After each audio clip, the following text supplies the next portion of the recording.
A lot of this isn't going to make sense to you, and I'm sorry about that. I'm just going to start at the beginning, with the house.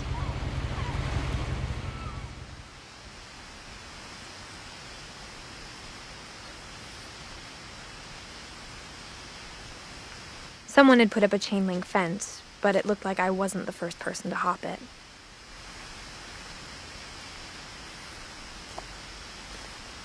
My brother Milton disappeared when I was 4. It was like the house just swallowed him up.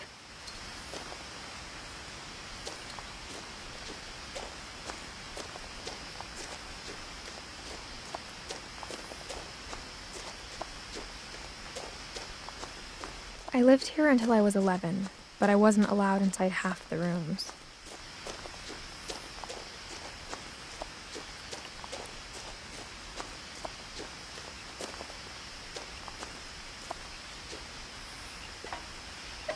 Inside the mailbox were bills from 7 years ago, marked urgent, open immediately.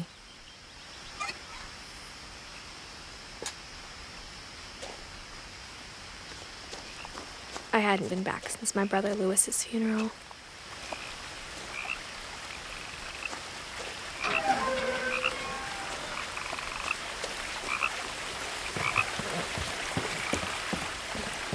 In her will, my mother left me a key, but didn't tell me what it unlocked.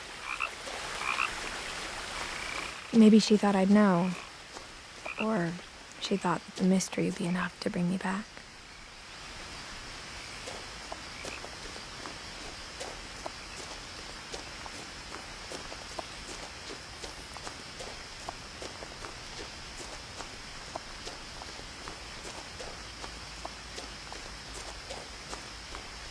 No one had driven this way in a long time, but I saw a few hoof prints.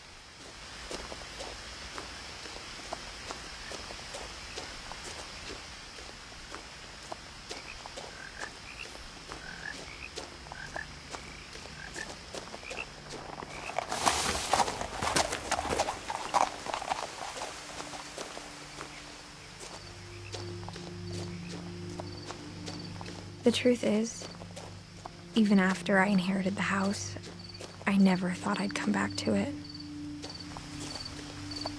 But now I had questions about my family that only the house knew the answers to.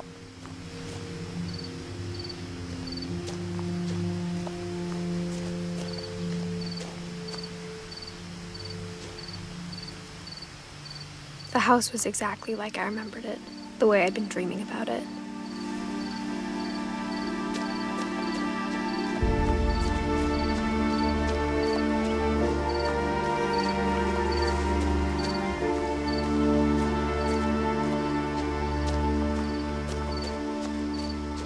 The woods around the house have always been uncomfortably silent. As if they're about to say something, but never do.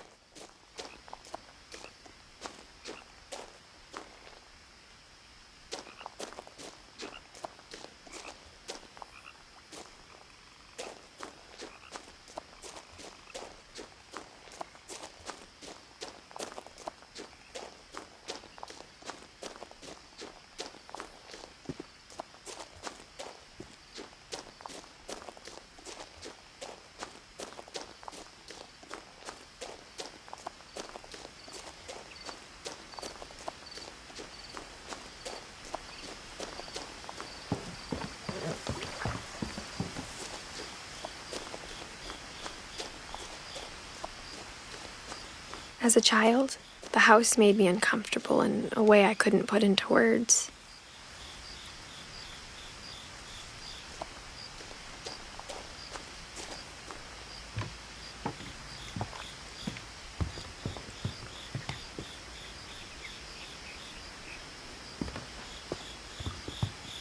Now, as a 17-year-old, I knew exactly what those words were. I was afraid of the house.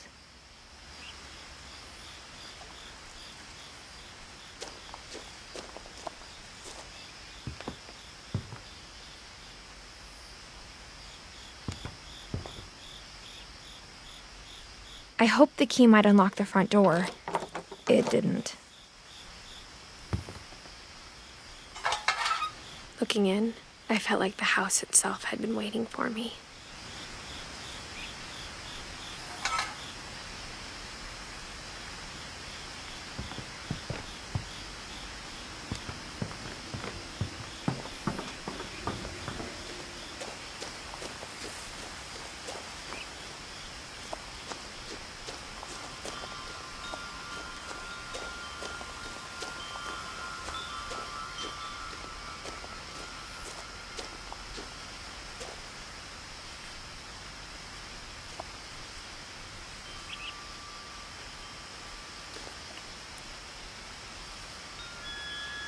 The house felt like it had always been here.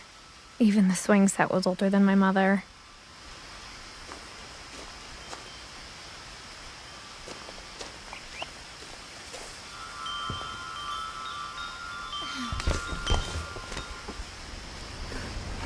Crawling through the doggy door used to be a lot easier when I was 11.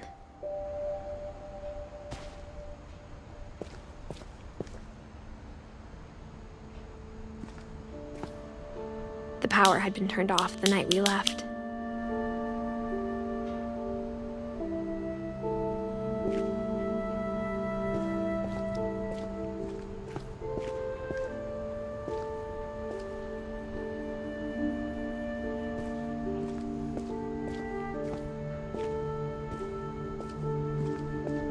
For the first time in years, I felt like I was home.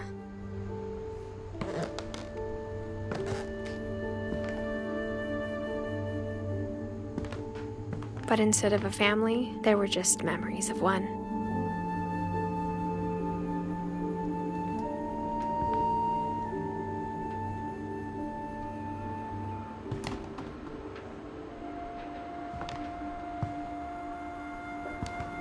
Like how after Louis started working at the cannery, we all got sick of eating salmon.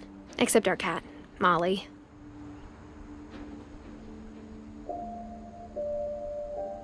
Or how only one restaurant would deliver to our house, so we had Chinese a lot.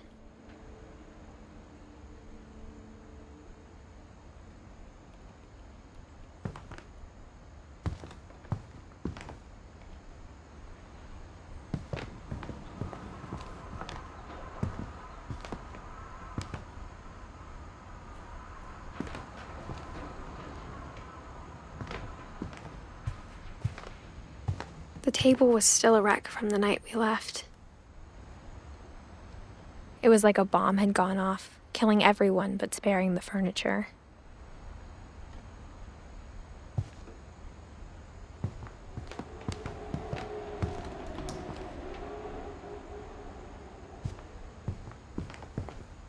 My mom was the only one of us who could imagine Great-Grandma Edie living in a nursing home.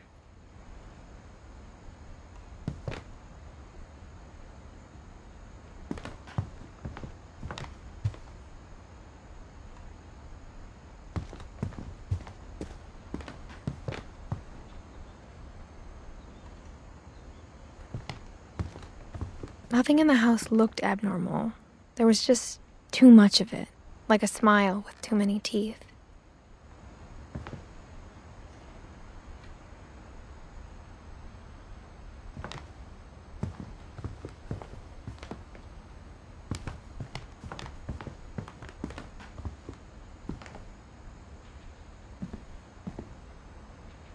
Mom always told me to stay out of the basement, so I wasn't too surprised when the key didn't fit.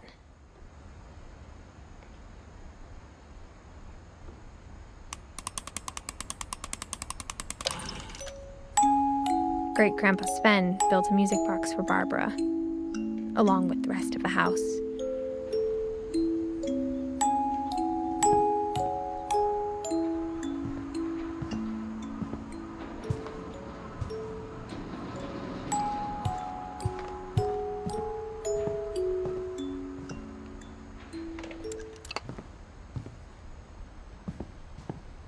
My mom wasn't much of an optimist, but she never stopped believing that my brother Milton was alive.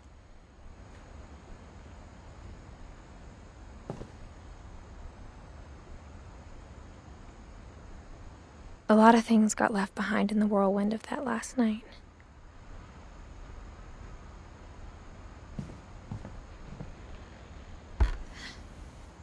Edie told me once that every Finch who ever lived is buried somewhere in the library.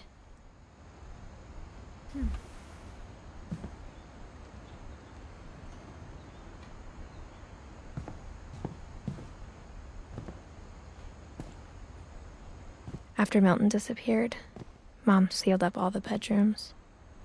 Then Edie retaliated and drilled peepholes.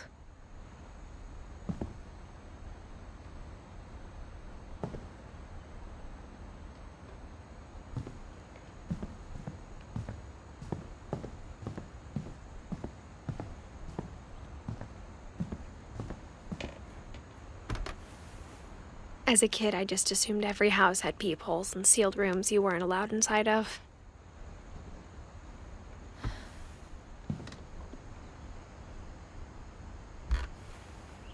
My Grandpa Sam spent 7 years sharing a room with his dead brother, Calvin.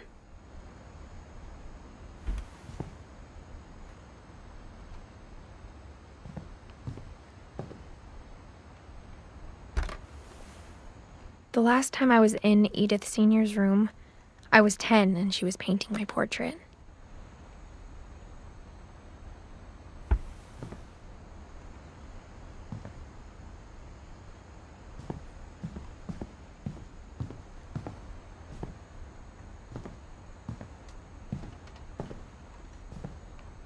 Whenever people ask me about my family, the first thing they always want to know about is Barbara.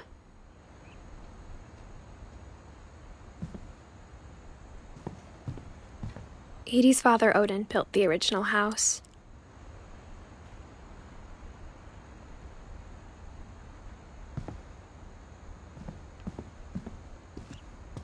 Mom must have locked the third floor stairs on the night we left.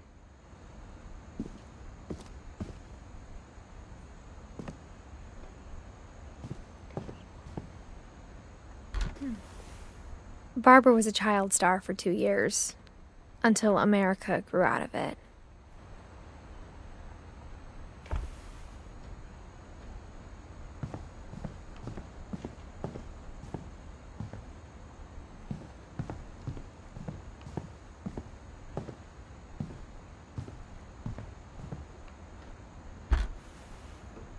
Molly always seemed like a girl I could imagine being friends with, if she hadn't died in 1947.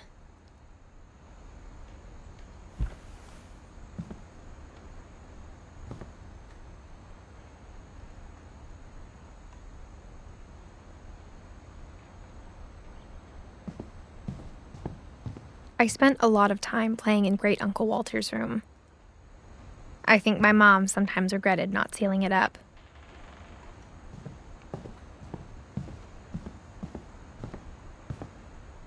Lewis told me there were secret passages, but I never believed him.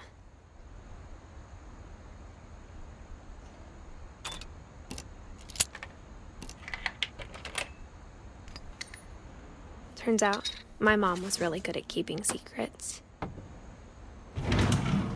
Now it was time to find out what my mom had been afraid of.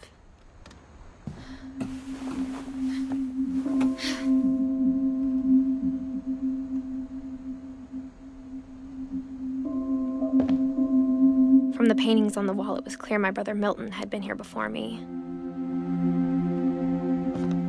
Reading this, maybe it sounds like I had a plan.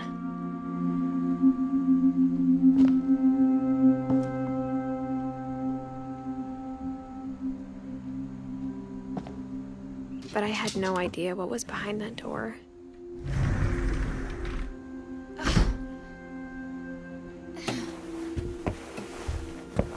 Just like I had no idea where all this was gonna lead.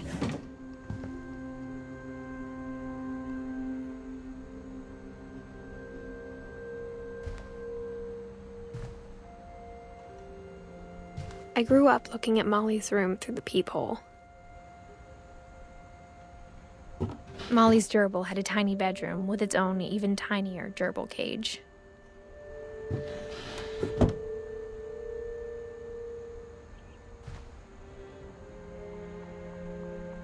Being inside for the first time, I felt like I'd stepped behind a painting.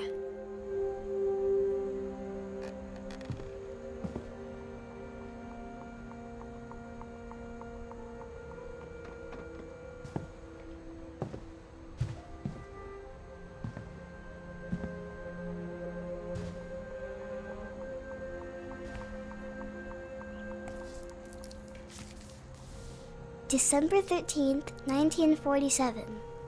Dear Diary, I'll be gone soon, but I wanted to tell somebody about what's gonna happen. It started when Mom sent me to bed without dinner. I woke up and I was starving, so I looked around for something to eat.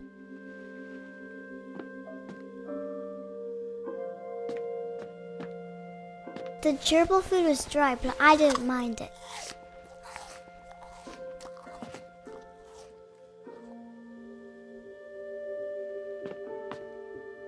My Halloween candy was all gone.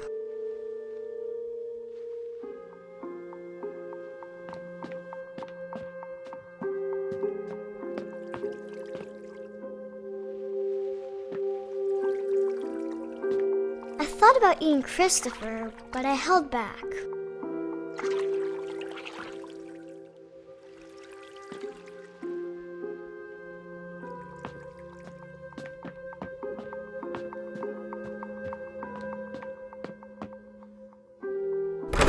Mom, can I come out now? Sweetheart, it's late. Go to sleep.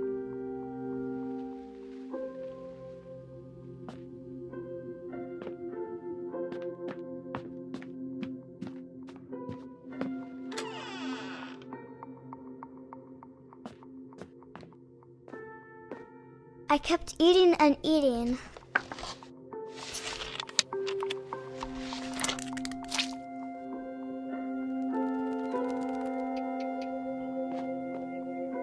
I ate a lot of things that night.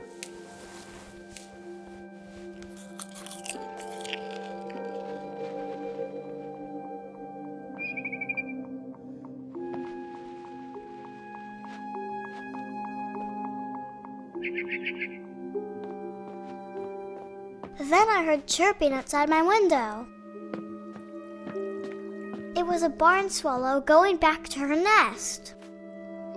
I reached out for her.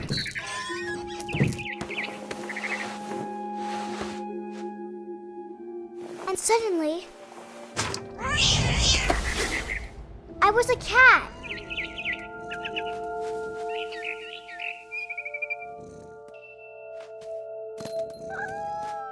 I tried to be quiet, but the bird was really scared.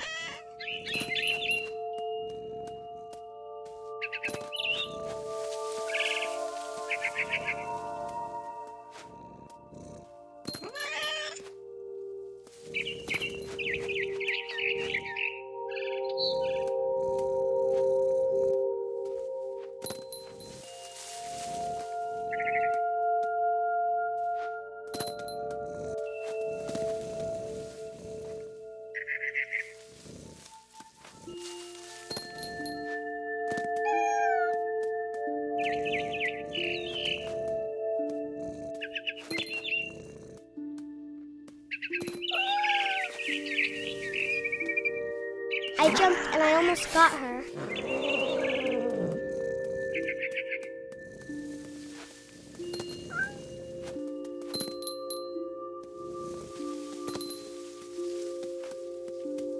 I could tell she was getting really tired.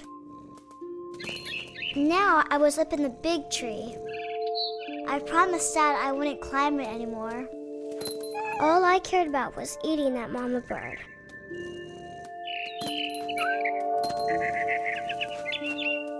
I gobbled her up. And suddenly, I was an owl. First, all I heard was the wind. Then I heard little teeth nibbling in the grass.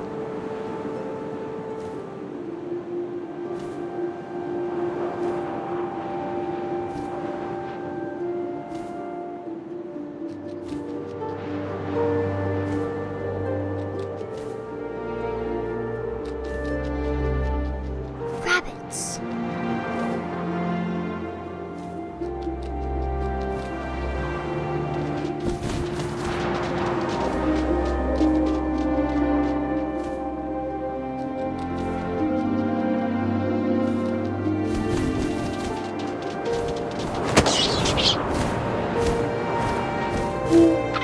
I imagined his face looking up and seeing mine through my talons. I swallowed him up and I didn't chew one bit. Then I flew off to find something bigger.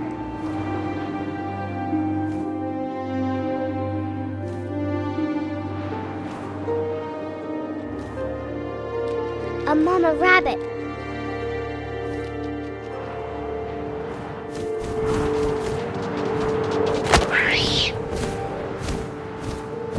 She was almost too big to carry. I started choking, but I couldn't stop eating. And suddenly, I was a shark.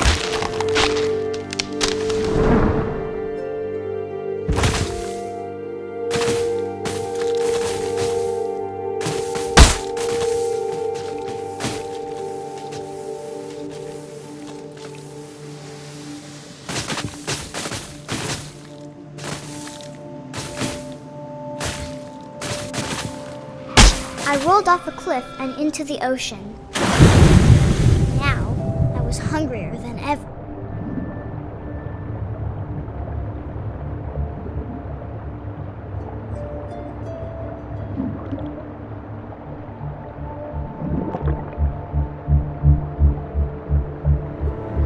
I wanted fat, juicy seals.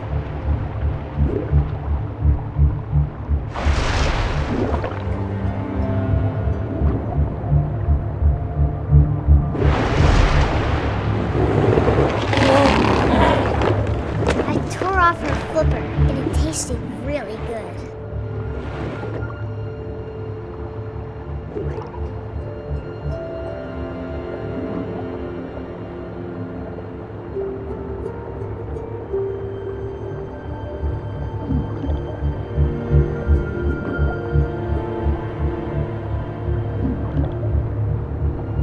I grabbed on tight, but I was so hungry. Jumped out of the water. When I opened my eyes, everything had changed.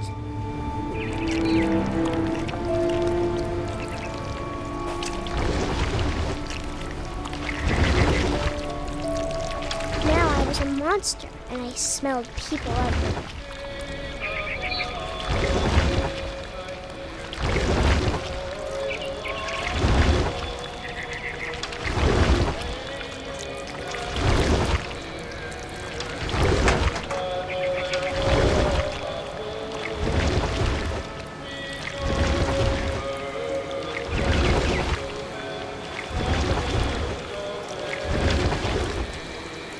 I was big, but I moved real quiet.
Passenger, I was still hungry, and to cross the water I smelled something new, something I had to have, so I swam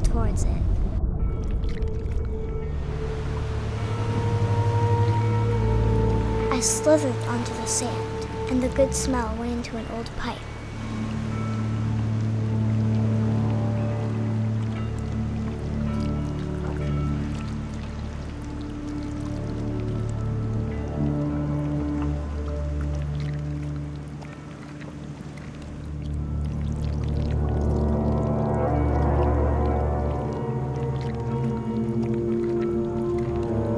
I got closer and closer.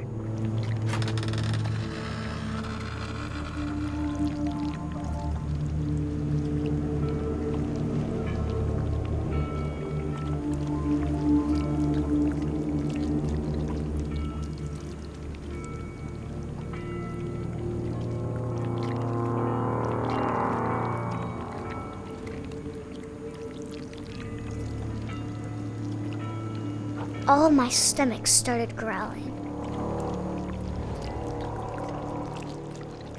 And suddenly, I was me again. I held my breath for a long time, but I couldn't hear anything. I think it's waiting for me to fall asleep. But it's not going to wait much longer. It needs to feed, and we both know I will be delicious.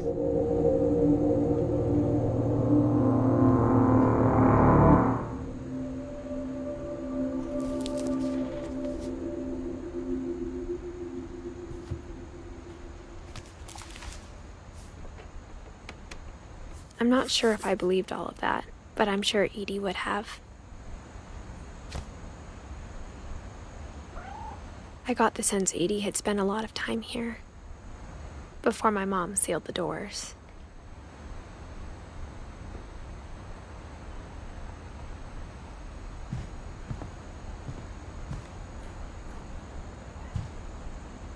I can't describe it, but I felt like some part of Molly was still here.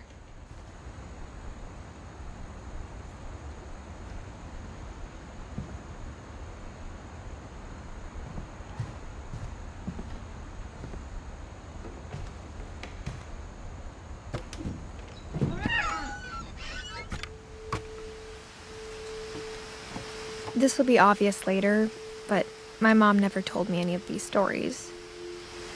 Edie would have, but Mom didn't like bringing up the past. Though, when we adopted a stray kitten, she was the one who named it Molly.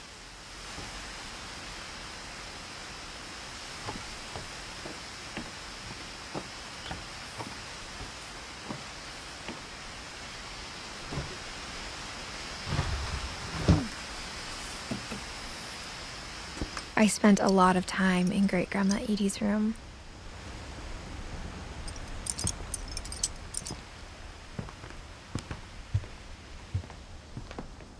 Her room was like a museum.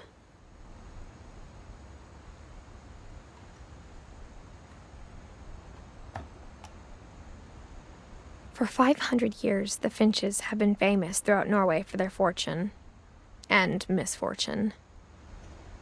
Odin Finch buries the latest victims of the family curse, his wife Ingeborg and their newborn son, Johan. On January 7th, 1937, he set sail with his family and his house, hoping to leave the curse behind. But 40-foot waves off the coast of Washington send the house and Odin to the bottom of the sea. Odin's daughter Edie, with husband Sven and baby Molly, step ashore on their new home, Orcas Island. Odin Finch is the first to be buried in the new family cemetery. His daughter Edie is already dreaming of a new Finch house.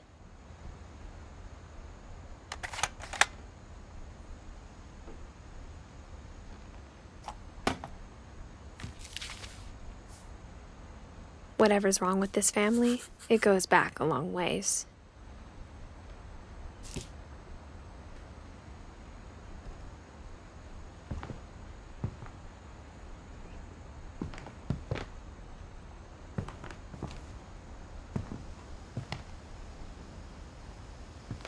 Great-Grandma had always been the family's biggest fan.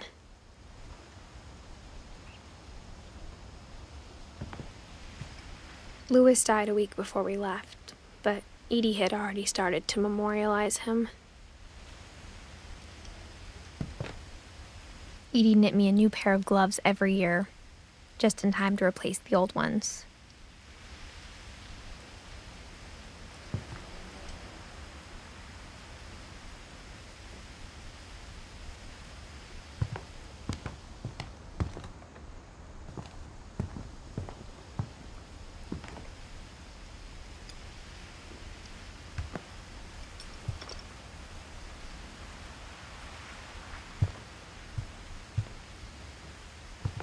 Edie gave a big interview about a mole man living under the Finch house. My mom was furious. I hadn't thought of myself as Edith Jr. for a long, long time.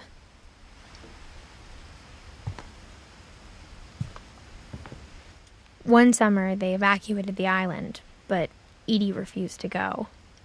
For a few weeks, she was a celebrity.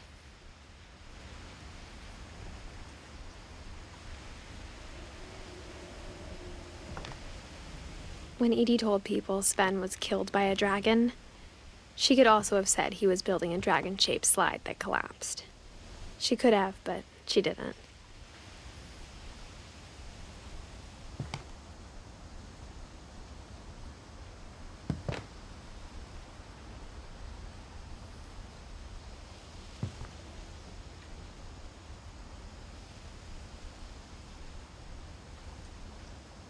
Even in her 90s, sometimes Edie seemed a lot younger than my mother.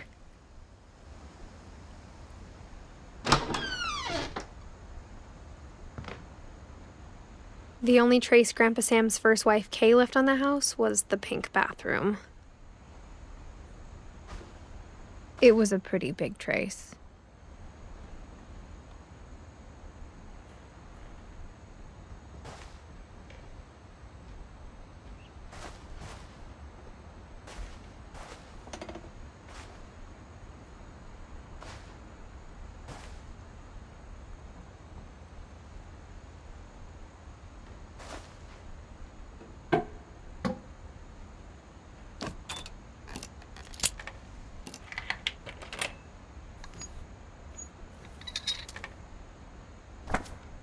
There's a secret in this bathroom. It's in the last place you would look. It isn't in the cupboard. It's hidden in this book.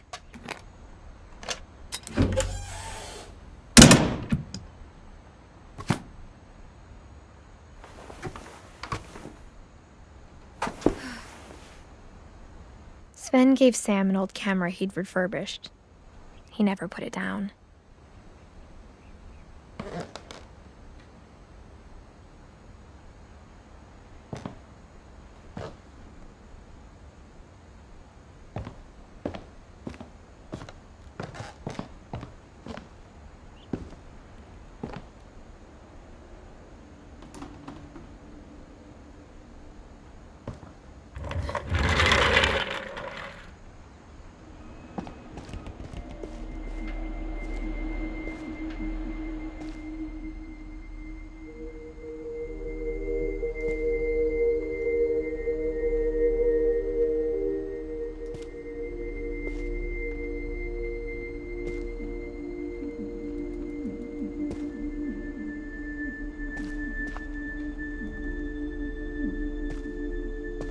I knew Grandpa Sam had a twin,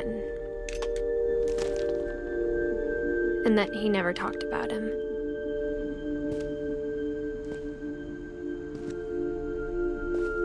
I guess my grandpa didn't like history any more than my mom did.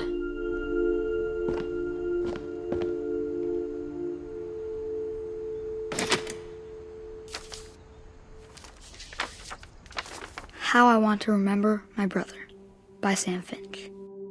The thing I remember is that when he made up his mind, that was it.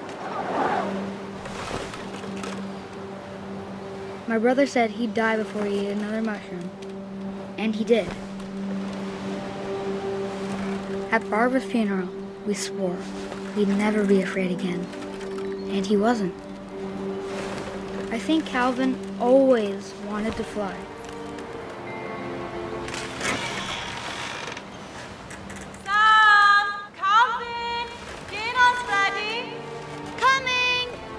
But that day, he finally made up his mind to do it. I told him going around was impossible. Maybe if I hadn't said that, Alvin, I'm not gonna tell you again. maybe if the wind hadn't picked up, then maybe he'd still be here. But I doubt it. I think he'd already made up his mind. That's what I want to remember about my brother.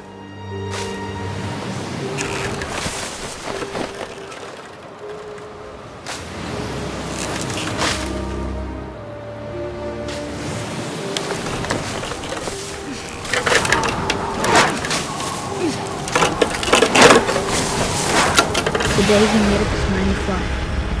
And he did.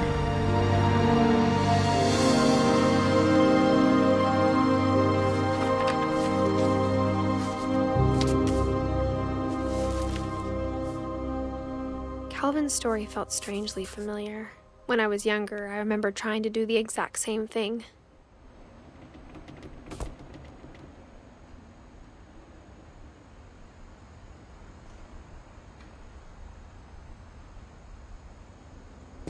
After the funeral, Edie roped off Calvin's half of the room.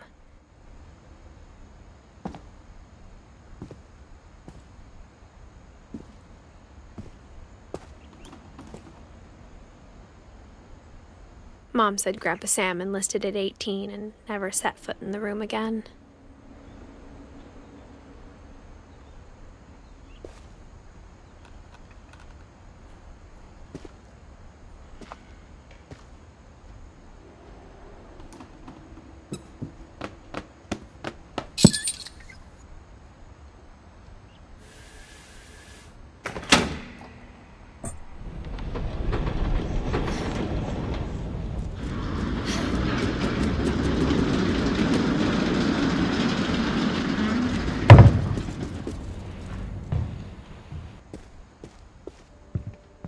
The passages were a pretty tight fit.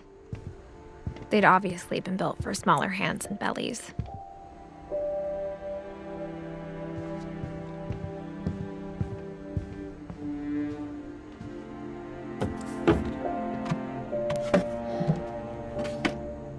Growing up, I always thought of Barbara as a child star.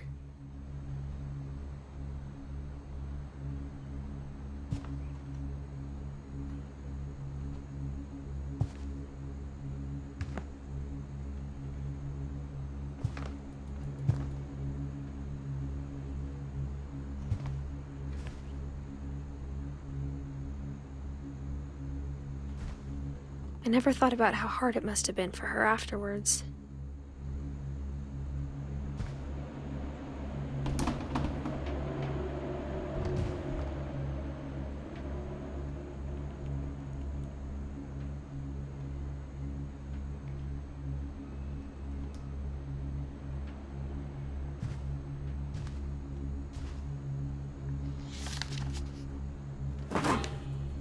Of all the stories people wrote about Barbara's death, I'm surprised Edie saved this one.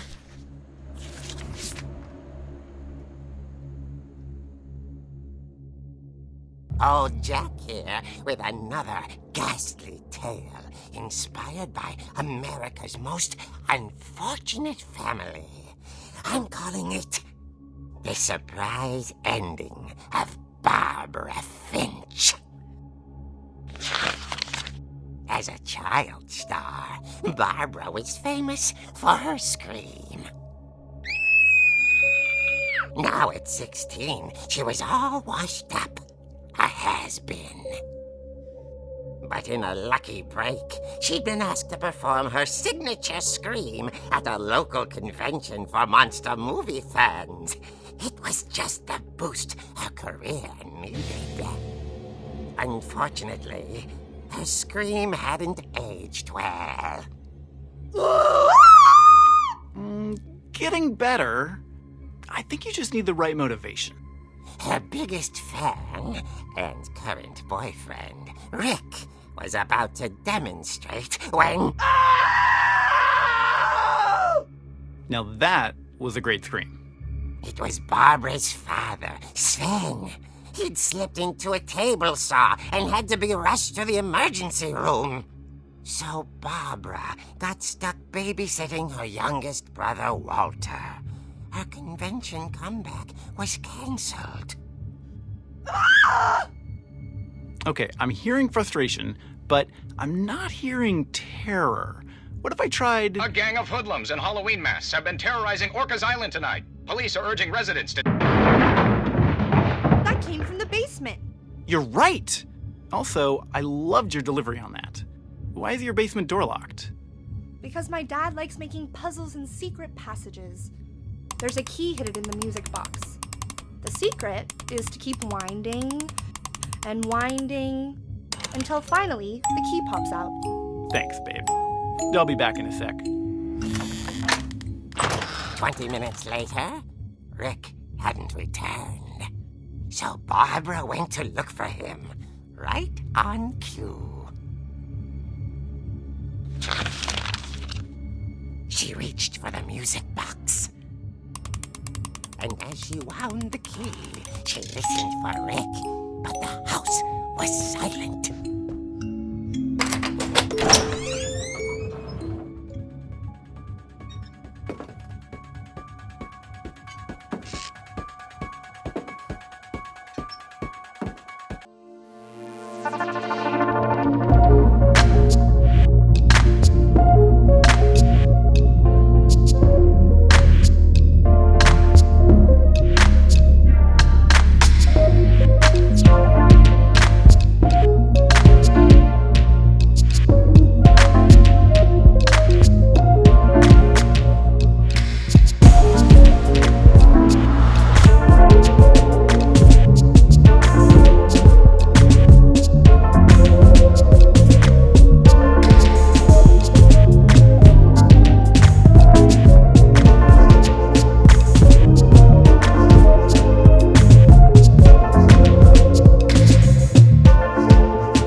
spring. It was coming from inside the house.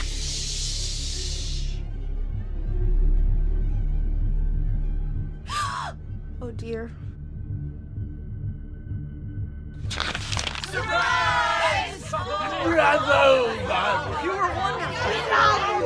The monsters had come to surprise her. For Barbara, it was a dream come true. Then she saw what kind of monsters they were, and she realized what was about to happen.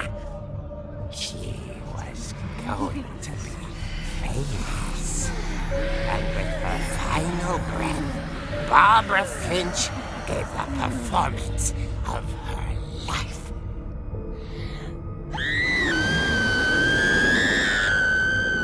I wasn't there myself, but I hear Barbara was magnificent.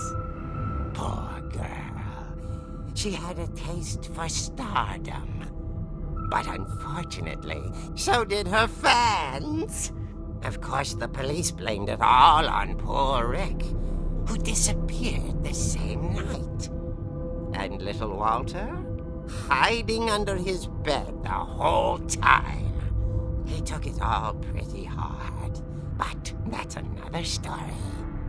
As for Barbara, tucked inside the music box was all they ever found of her. Her ear. Now that's what I call a real eerie tale.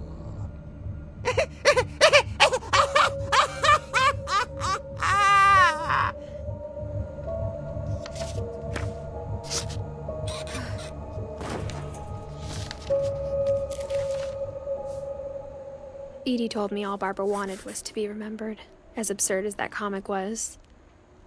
Maybe what Edie saw was a happy ending.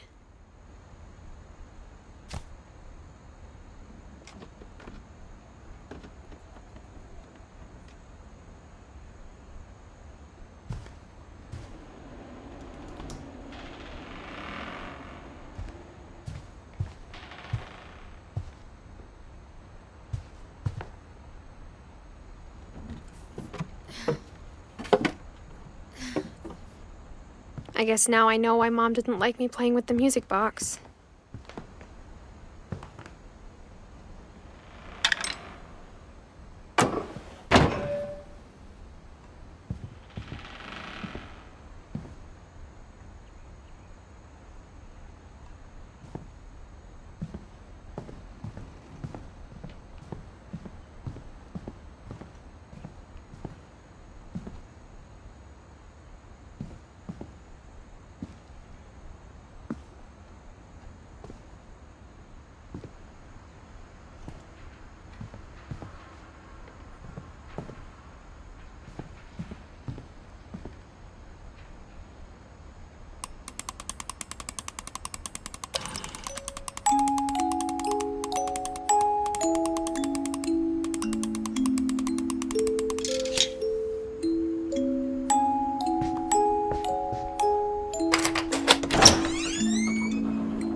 Mom said the basement was off limits, unless I wanted another tetanus shot.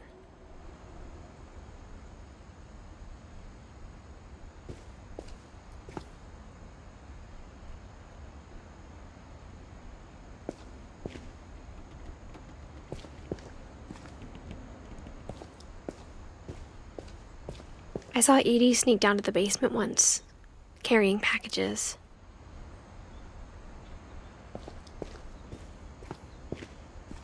I thought maybe she was hiding presents.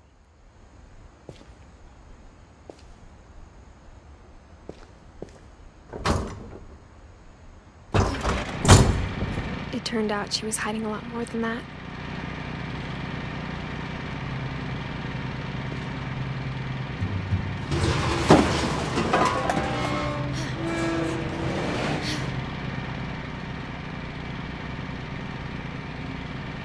I remember asking Mom once about where Walter had gone.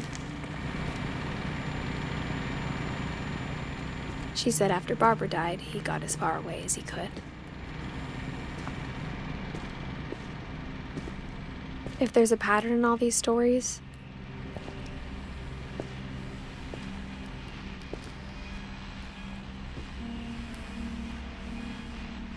I think it's that none of us has gotten very far.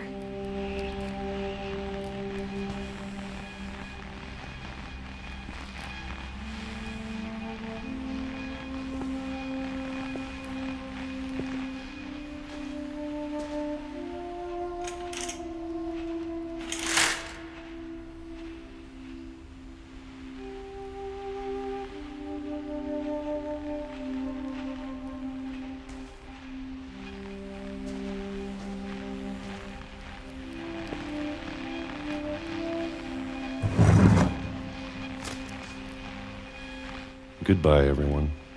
I can't believe I've been down here for 30 years.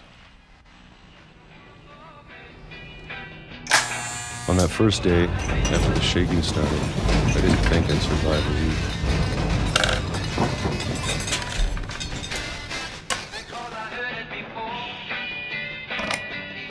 But after a few days, I settled into a routine. That's what kept me sane. Having a schedule, living for today. I always expected to be dead tomorrow. But if you wait long enough, you get used to anything.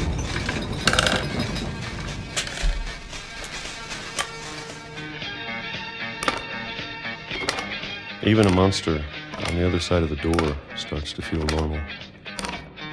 Almost friendly.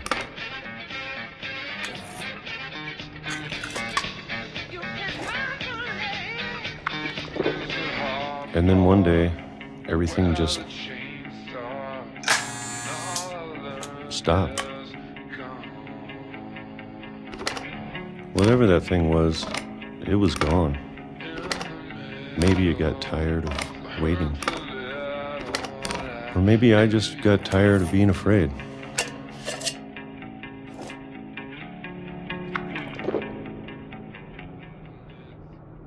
It's been a week now. The longest in 30 years. I'm done waiting. I have to leave while I still can.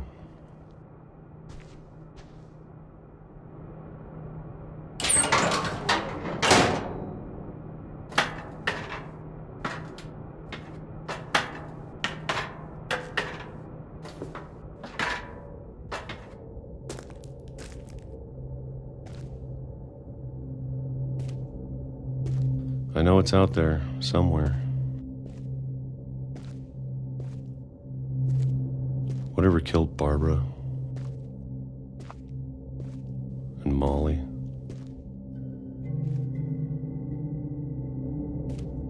and Calvin.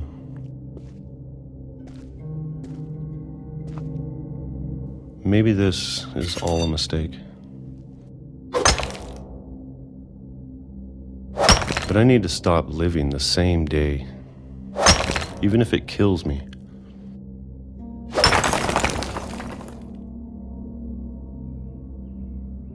Whatever's out there, I want you to know I'm ready for it.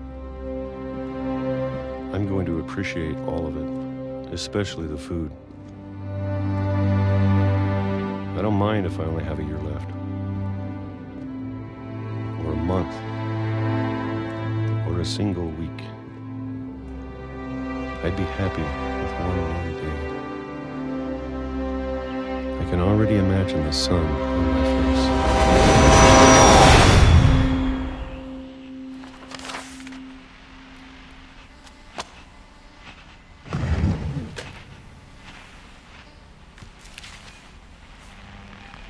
Walter died when I was 6. I can't believe my mom never told me he was down here.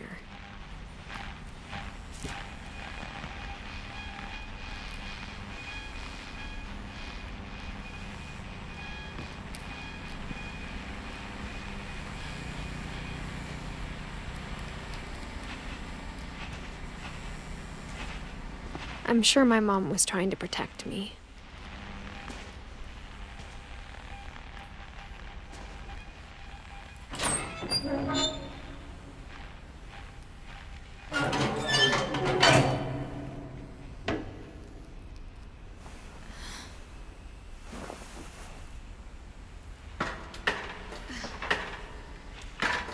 Maybe she was afraid I'd end up like Walter.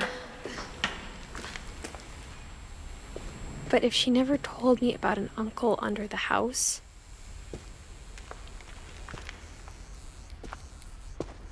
I can only imagine what else she was hiding. I don't want to make the same mistakes she made.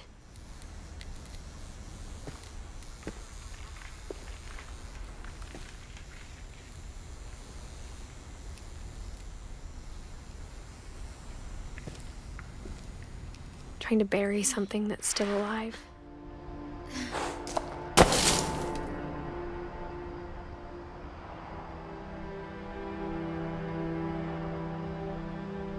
Now that there's only one of us left, or maybe 2,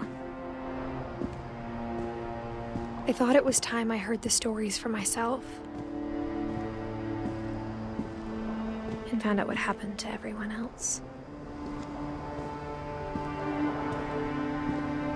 But now I'm worried the stories themselves might be the problem. Maybe we believed so much in a family curse, we made it real.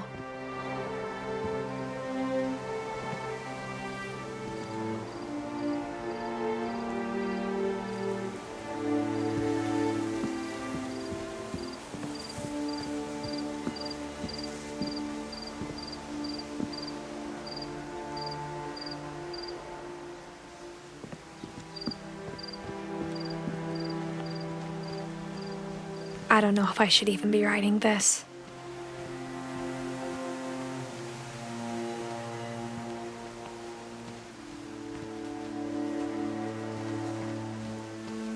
Maybe it'd be better if all this just died with me.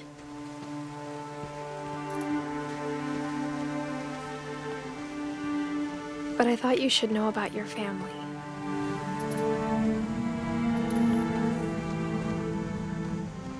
And the history you're a part of.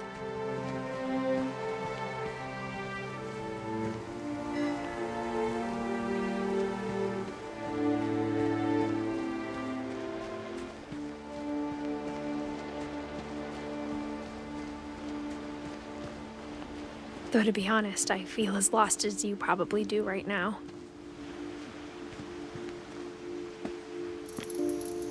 I think the people in these stories believed them, for what that's worth.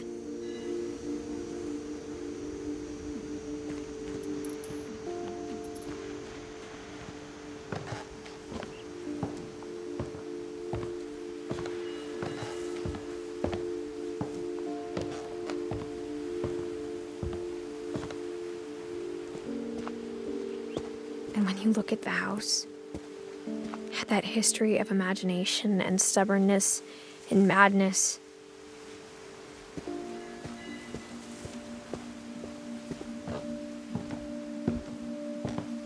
any of it seems possible.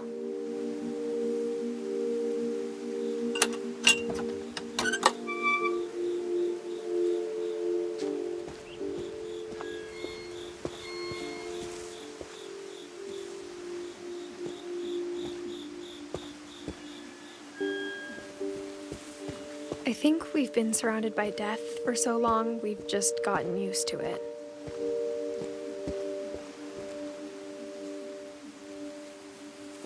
What kind of family finishes building a cemetery before starting the house?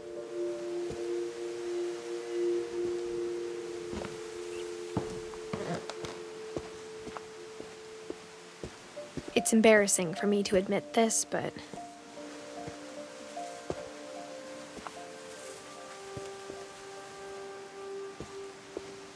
The pet cemetery made me more uncomfortable than the human one. 3 of the gerbils are mine, and 2 had been my fault.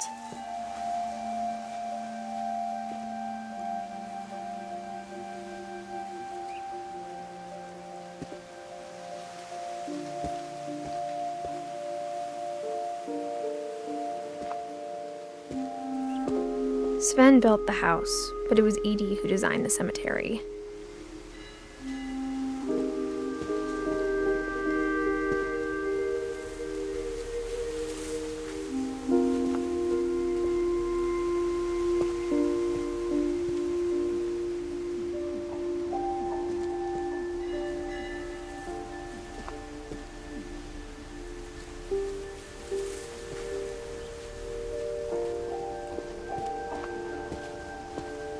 I'm sure Odin's monument had been Edie's idea.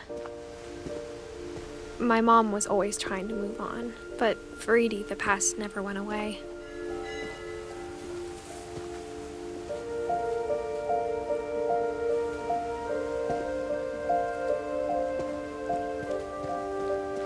She could see it poking out of the water at low tide.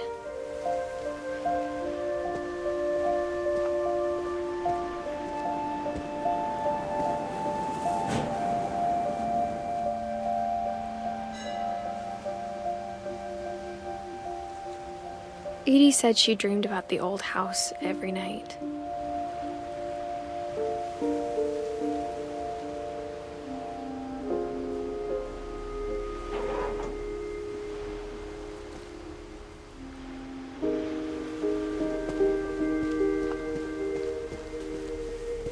Edie's side was always easier for me to understand. But the older I get, the more I can see where my mom was coming from. Her dad had been pretty strict, but it wasn't enough to save her brothers. She was just trying to do better.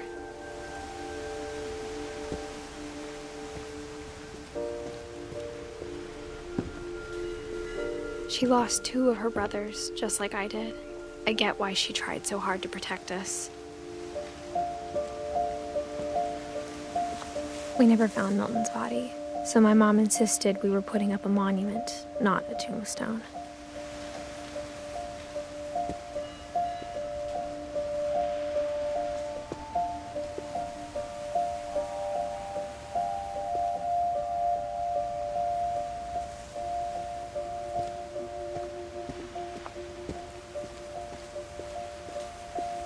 There's so many things I wish I could ask my mom now. Part of me thinks this is what she wanted all along. For me to come back someday and find everything out for myself.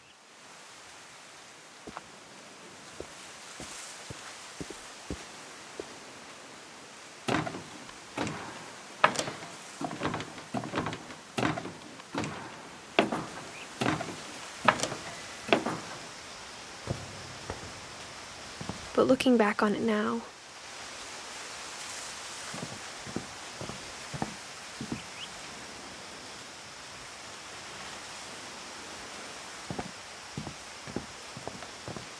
if she told me there was going to be so much climbing,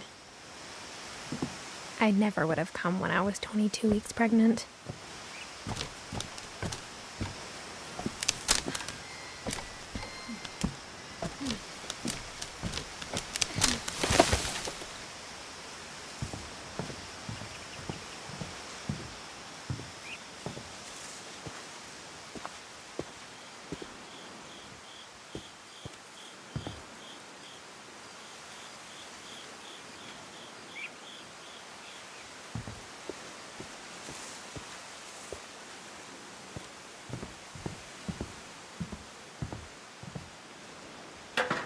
I never met Grandpa Sam, but I think he and my mom had a lot in common.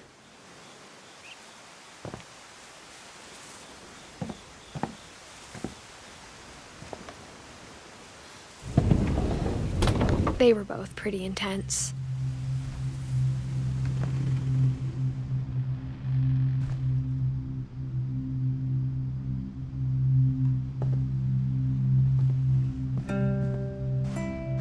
Instead of hiding from death, Sam seemed to go out of his way to meet it.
Dawn, I promise, you'll never forget this weekend. Yes, sir. These memories are gonna last a lifetime. Am I gonna have to shoot anything? It's a hunting trip, Dawn. Shooting is strongly encouraged. What? Perfect. It's gonna rain the whole weekend, isn't it?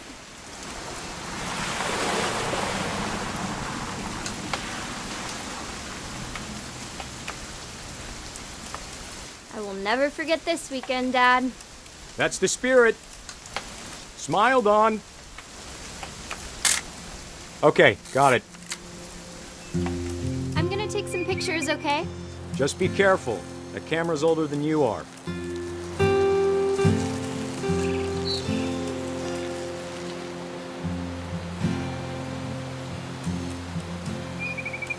You're right, Dad. It's starting to clear up. Still freezing, though. Aw.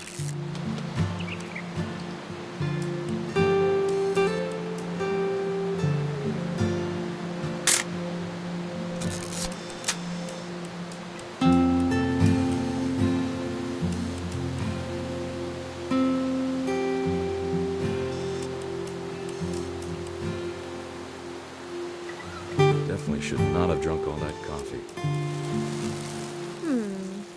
Hold still while I take a picture of you. I definitely won't be moving. Are you done yet? Does it sound like I'm done?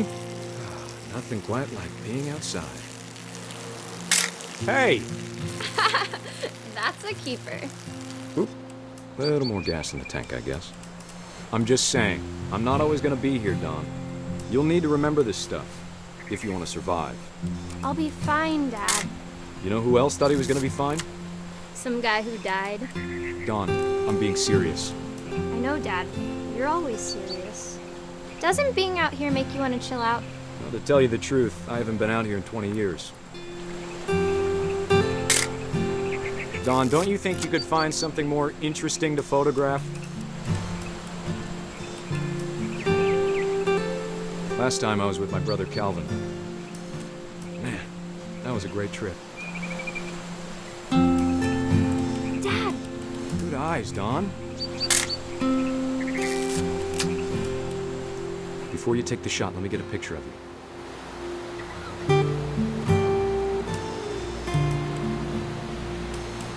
Dad, I... Just breathe. Turn off your imagination. Focus on your target.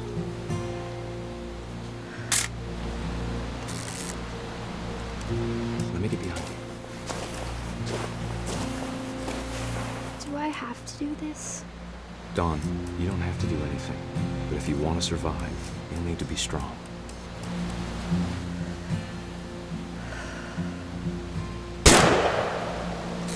Great shot, Dawn!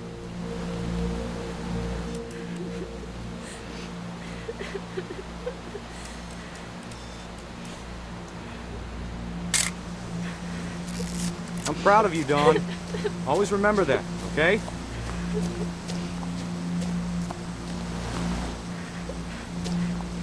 Dad, it's twitching. I think That's it's totally so- normal, Dawn. Just focus on the camera. Try not to think about... Dad!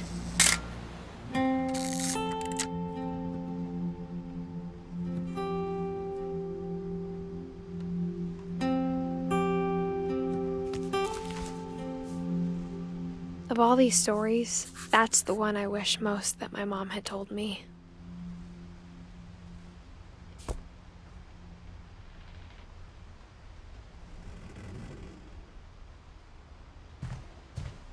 Sam spent his life shooting photos, but Mom said he got nervous being in front of the camera. I guess we're all afraid of something.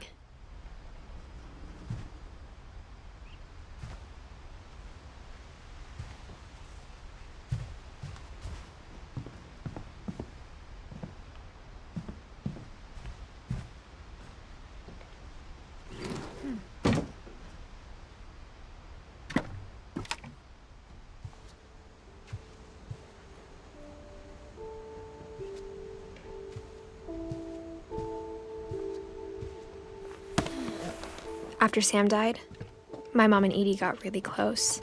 They'd both lost a lot.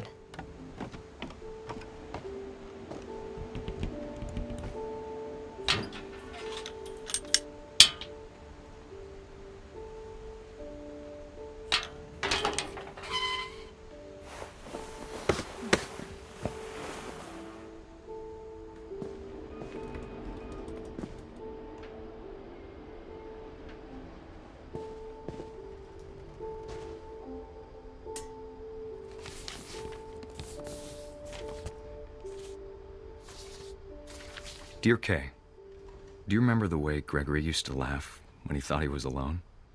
Like something funny was happening, but only he could see it.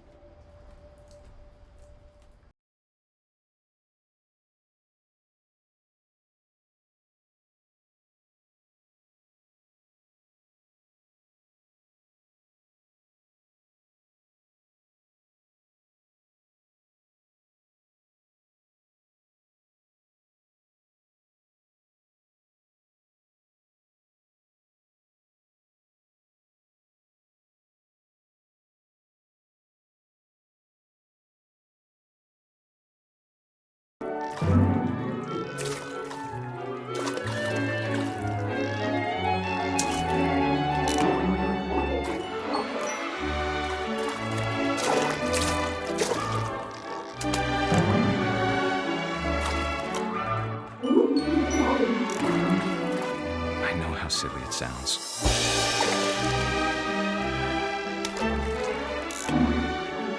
That I worried about a baby being too happy. But I could feel him slipping away. Sorry about that, Gregory. I know you did everything you could. Maybe if I hadn't called that night. Damn it.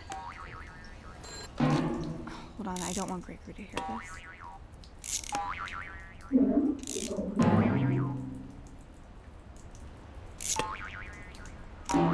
I wish he could have told us about the world he saw.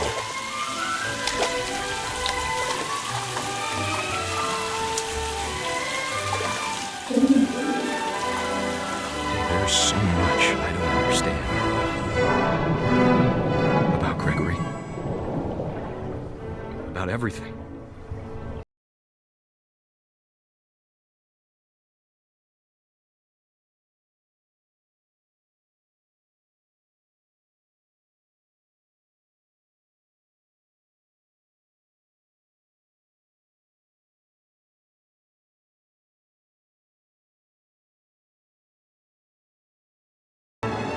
I'm sure he's happy. And he'd want you to be happy too. Good luck, Kay. Love, Sam.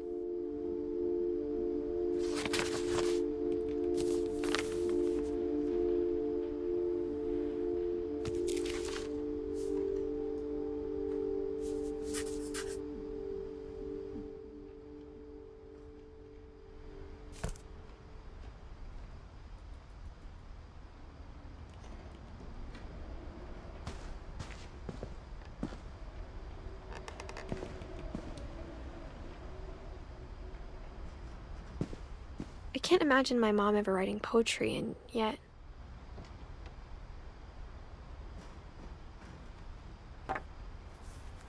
A poem for Gus, who always said the wedding was a bad idea.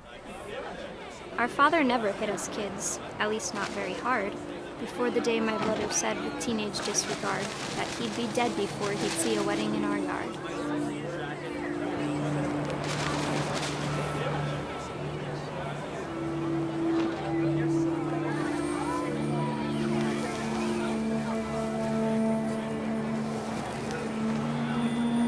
My father made him come, of course, but Gus stood far apart, just flew his kite and bottled up the storm inside his heart.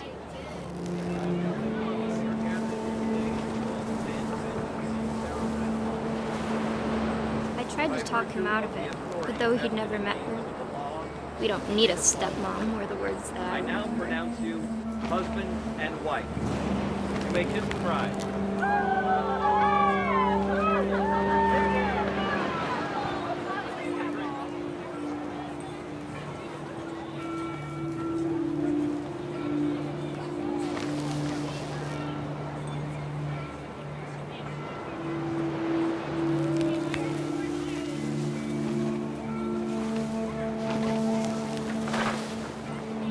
When the time for photos came, Dad ordered him to come here.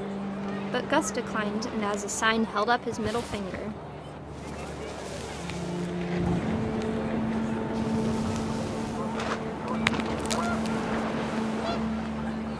The wind picked up, and panicked geese appeared and quickly went. But all the humans did that day was go inside the tent.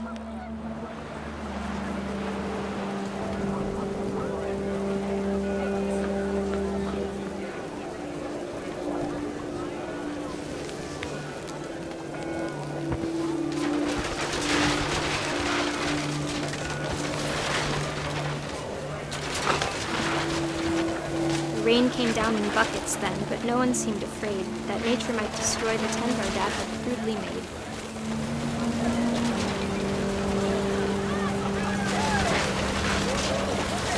The thunder sounded much too close and full of angry power. But all my father said to this was, "Make the music louder."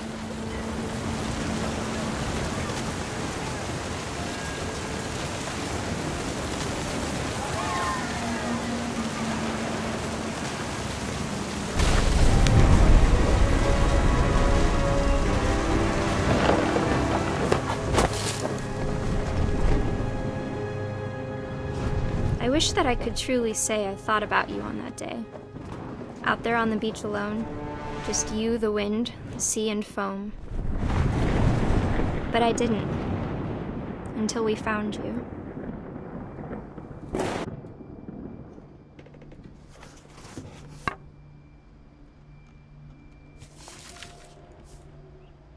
She never talked about him, but Mom told me once if I was a boy, they were going to name me Gus.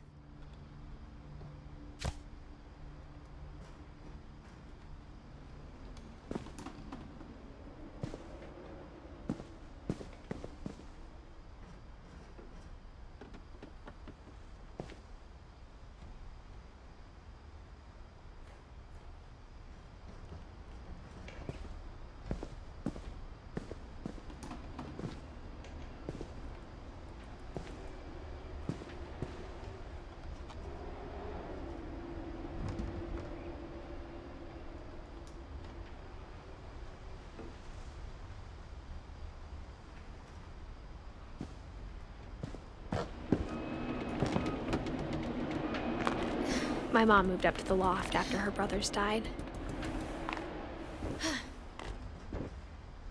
At the time, it was as far away as she could get.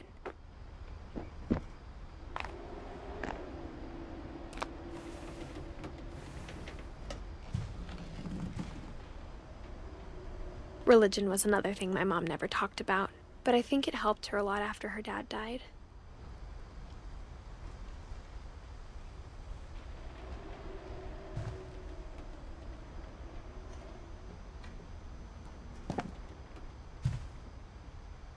She spent a summer building houses in Calcutta, where she met my dad, Sanjay.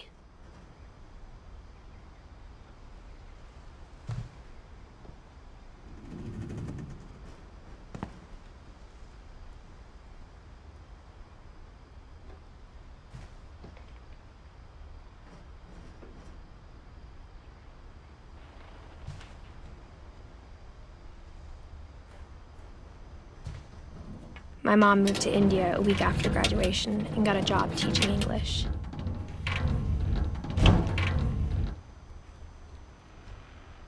Louis was born a year later.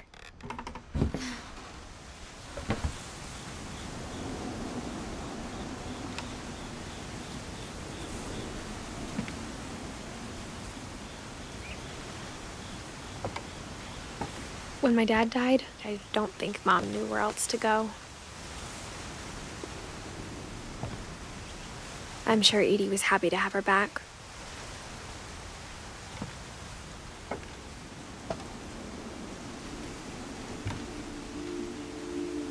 And to see kids in the house again.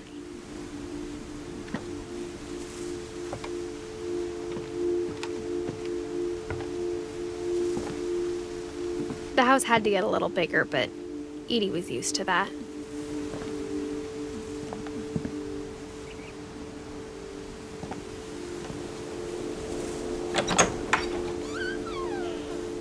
And for a while, things were good, almost normal.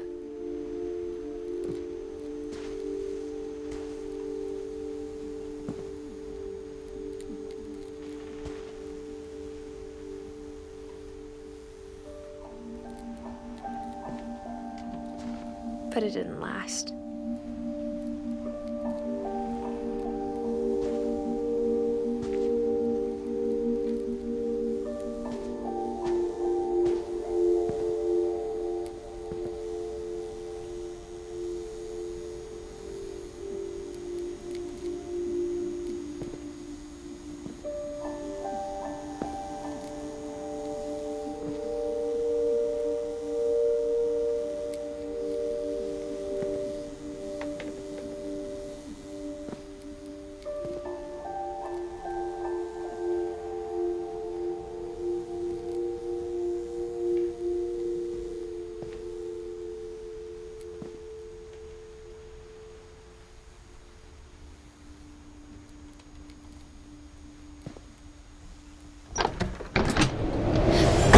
The beginning of the end was Milton's 10th birthday, when Edie gave him a castle.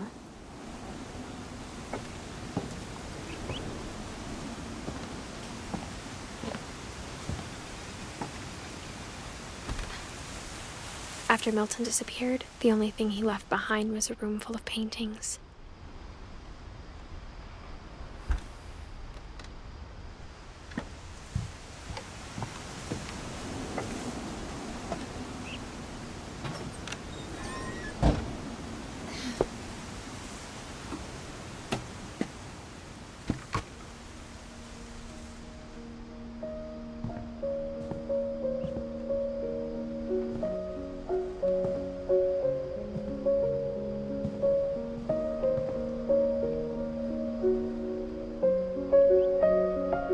I think Edie was happy to finally have another painter in the family.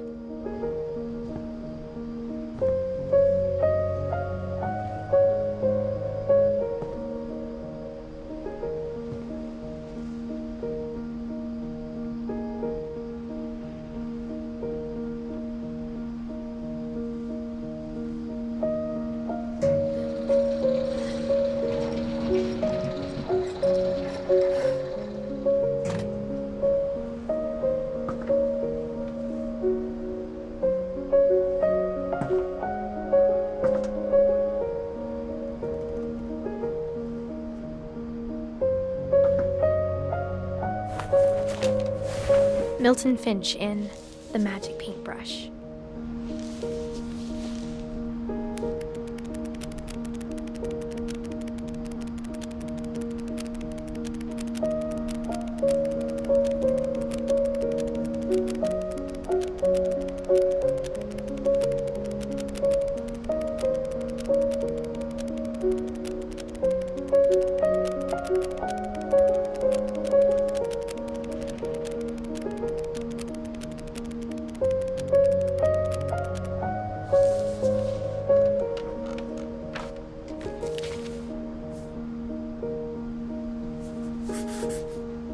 I was 4 when Milton disappeared.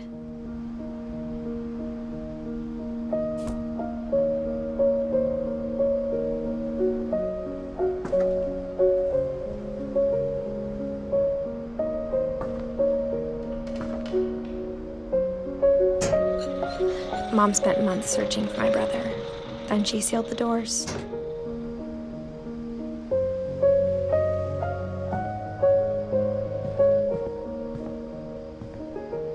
Whatever Milton had found in the house, Mom didn't want it getting out.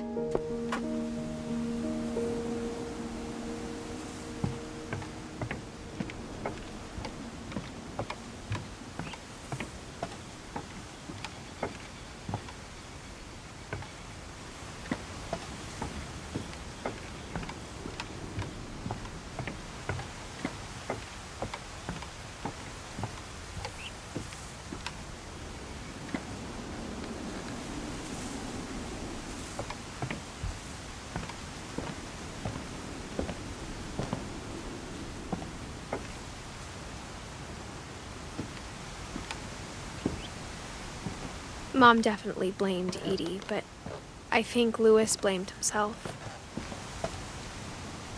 After he graduated, he just spent more and more time in his room, until Mom got him a job at the cannery.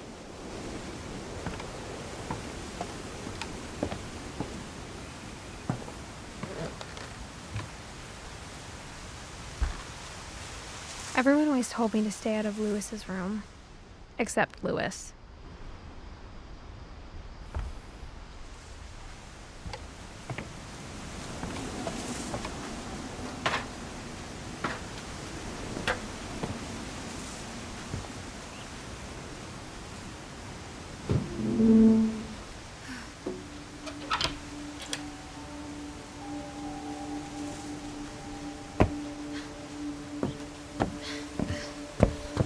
Louis's room smelled very, very familiar.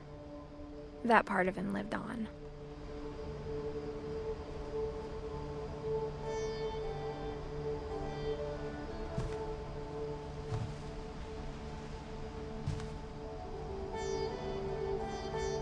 Louis and I spent a lot of time playing games together, but he was surprisingly bad at them. He died a lot.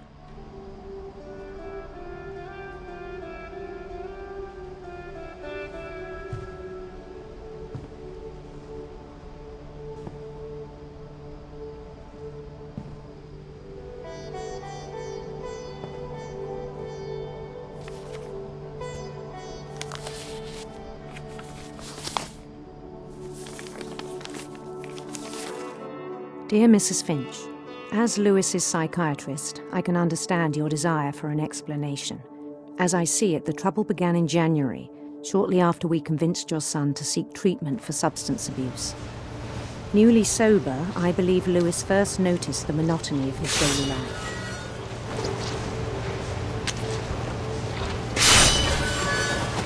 He kept working at the cannery, but he withdrew part of himself. In our sessions, I saw the same behavior.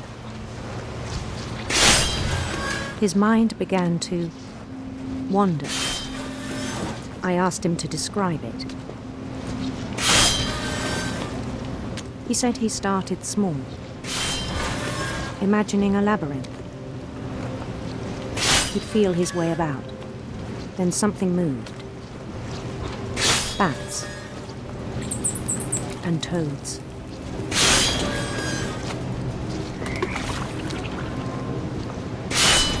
And things that have not names. He knew it was all in his head. But he took it very seriously. I had hoped he'd find himself.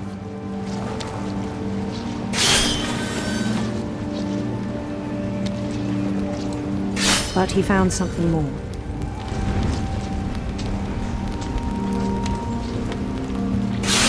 I worried about him then.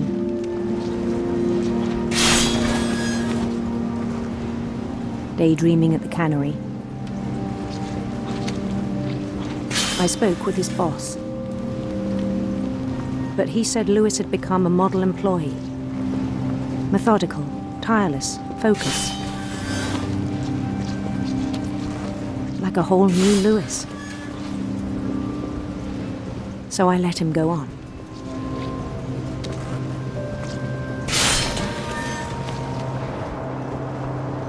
I even encouraged him. It seemed very promising at first. He told me he'd made a new friend.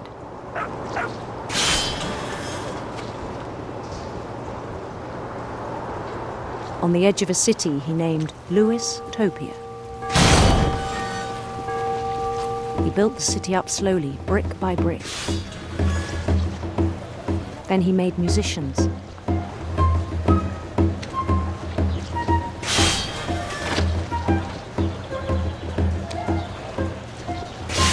And songs for them to play. He talked about starting a band. And he was always humming something. Every day his imagination grew stronger. He no longer spoke at the cannery, but his chopping was as reliable as ever. Then one day it struck him that all the cheering crowds, even the stones under his feet, were all in his imagination, so he could do whatever he wished.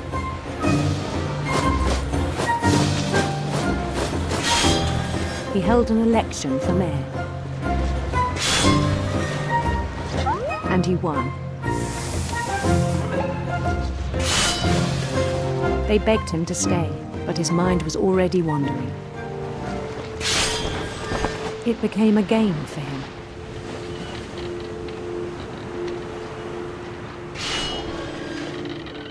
He'd conquer a city, then immediately push on. New Louisville.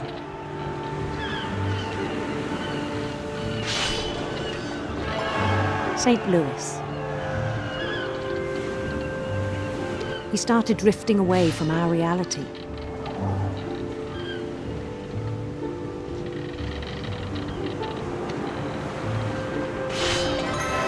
Minneapolis.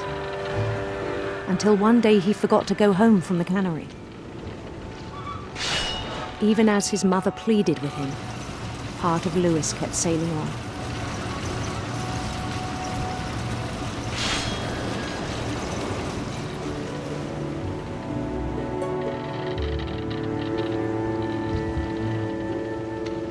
In Louisburg, he heard rumors of a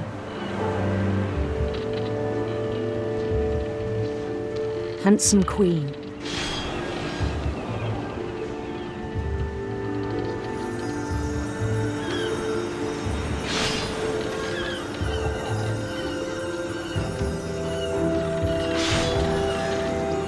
The queen was on her own quest for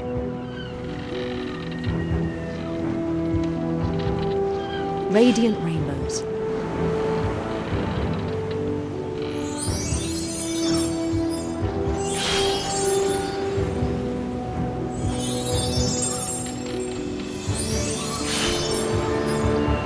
He followed the sound of her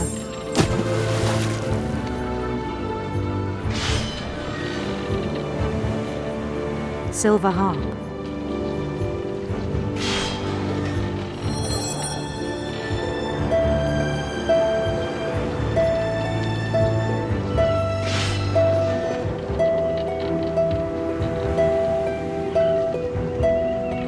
His chase led him to a golden palace east of the sun and west of the moon. Even then, his logic remained sound.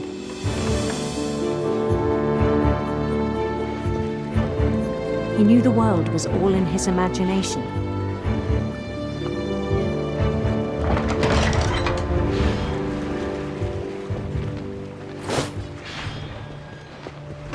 But he was so proud of having created it. In his own eyes, he'd become something greater than a king.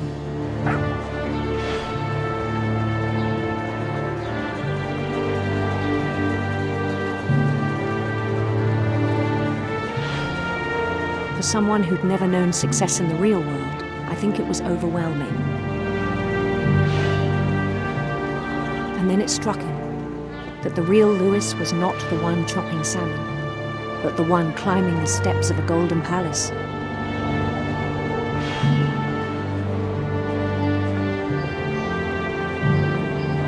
My imagination is as real as my body, he told me. It was hard to argue with him.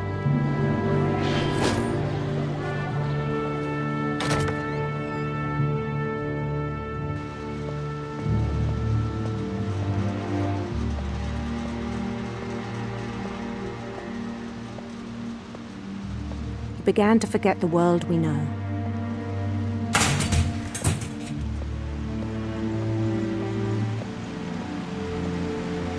I think it pained him to remember Lewis, the cannery worker.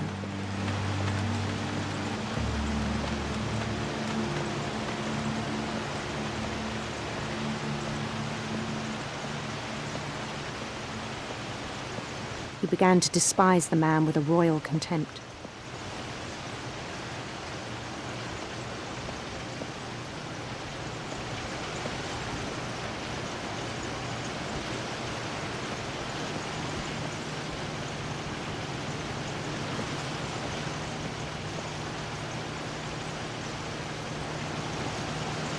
I still thought I could save him.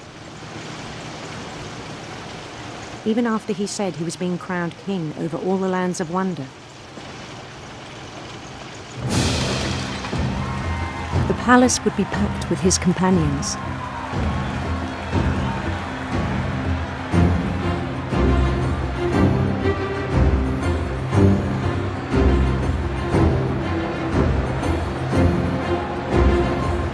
Including the wise Calico who'd insisted on inviting him.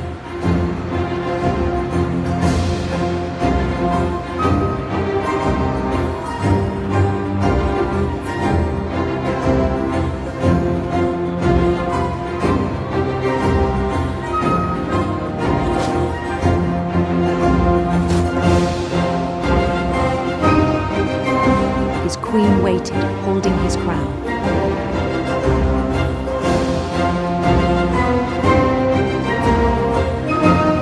There was only one thing left to do.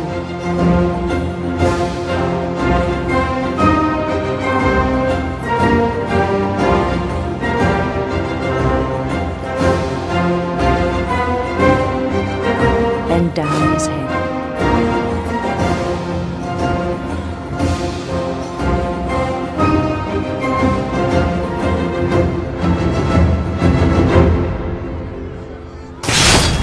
And the rest I think you know. Mrs. Finch, your son was a kind man who will be missed by all of us who knew him.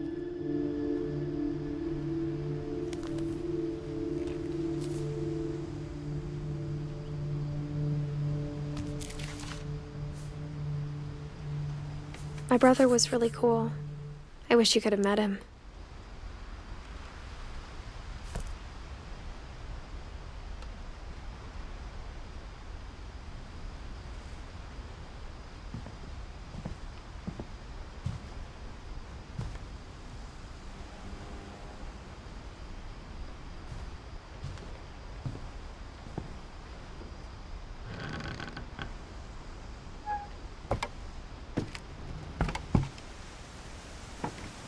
On the way back from Lewis's funeral, my mom told me to start packing.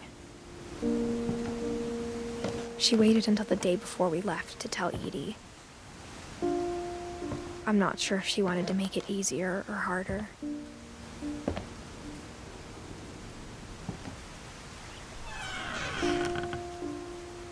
I wish we'd stayed. But I understand why we left.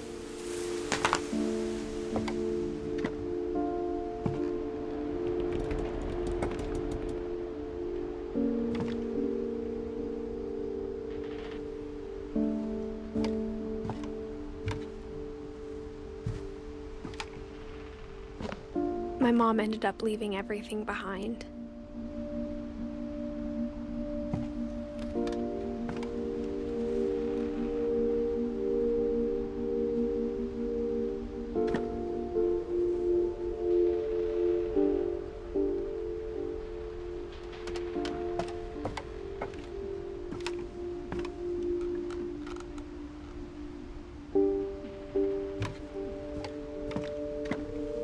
What happened that night had been coming for a long time. Maybe it should have come sooner.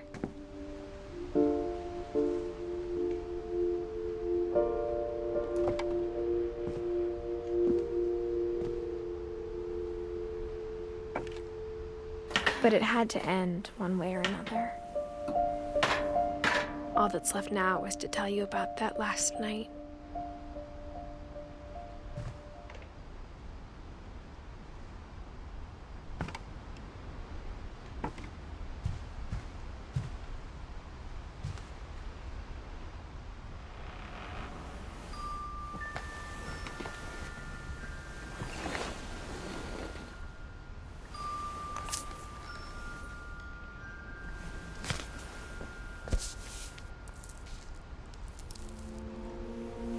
That whole last day, Edie just watched us pack and didn't say a word. Until supper, when she raised her glass and said, "To our final night together, and all our final nights apart." Grandma, you know what I said about alcohol. Some of your medications are very Edith, specific. I left a present for you in the hallway. Why don't you go open it? The grown-ups have to argue now. I'm sorry, you're right. We're all leaving tomorrow. Let's just enjoy our last... I'm not leaving. Edith, you're excused.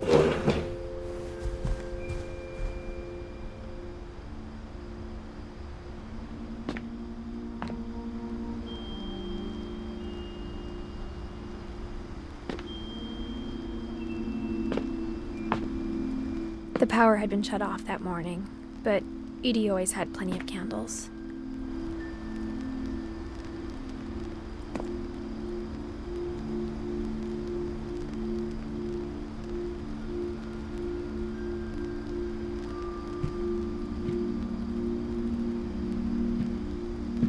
When my mom sealed the library, I don't think she knew about the other entrance.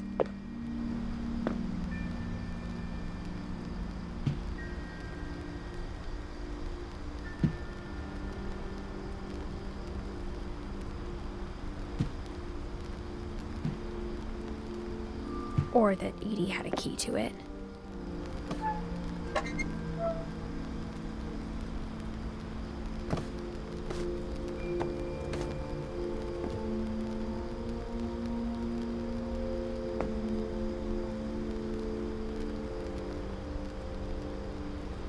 That thing you're afraid of isn't going to end when you leave the house.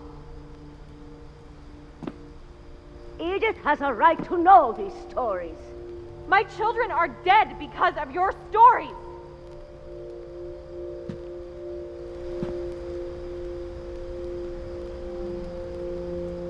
I think it's best if Edith and I leave tonight.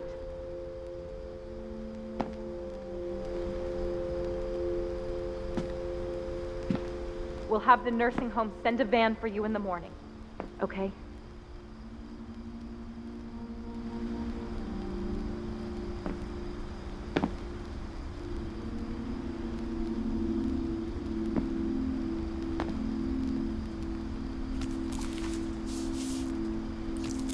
Dear Edith, there's so many stories I wish I could tell you, but there's only time for one. This is about what happened on the night you were born. That night, the tide went way, way out. It was the first and last time I ever saw the old house aground. There'd been an earthquake out in the middle of the ocean. They called it the lowest tide in 1,000 years. God, it smelled awful. You know, I've seen that house every day of my life.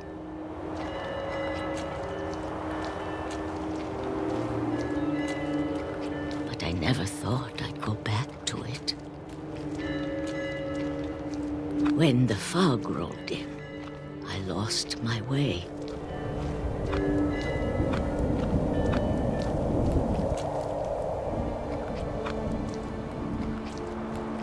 I got turned around.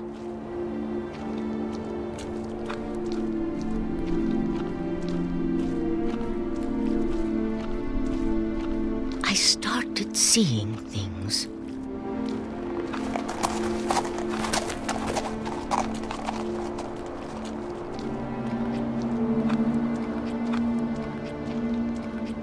Things I'd forgotten had ever existed.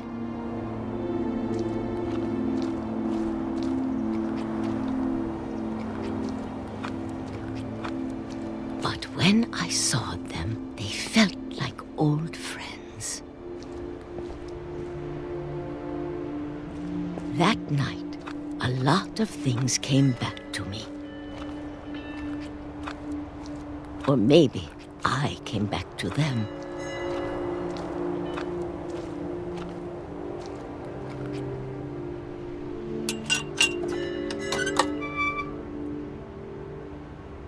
Things I can't explain, but that I need you to try and... Edith, what are you doing in here? It's mine. Edith! Mom, you're gonna rip it! Let go! I kicked and screamed, but Mom dragged me to the car.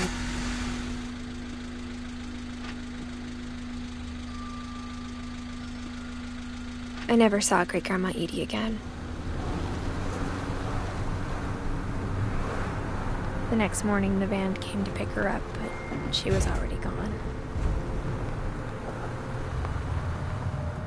After that, we moved around a lot.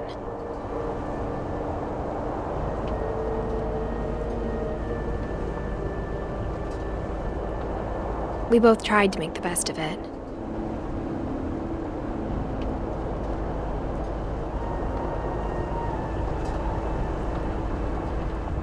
A few years went by.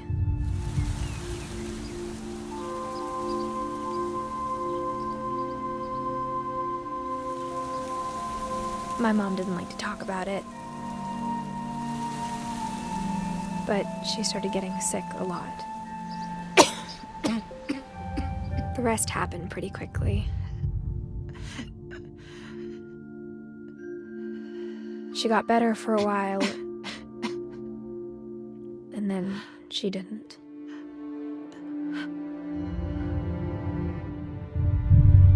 And then I was alone.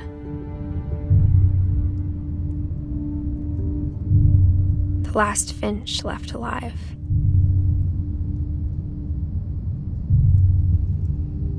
Until I found out about you. I'm still not sure what to tell you about all this. If we lived forever, maybe we'd have time to understand things. But as it is, I think the best we can do is try to open our eyes. And appreciate how strange and brief all of this is.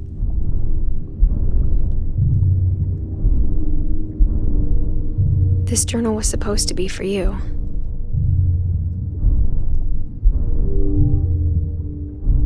But now I hope you'll never see it. I just want to meet you and tell you all these stories myself. But I guess if you're reading this now, things didn't work out that way.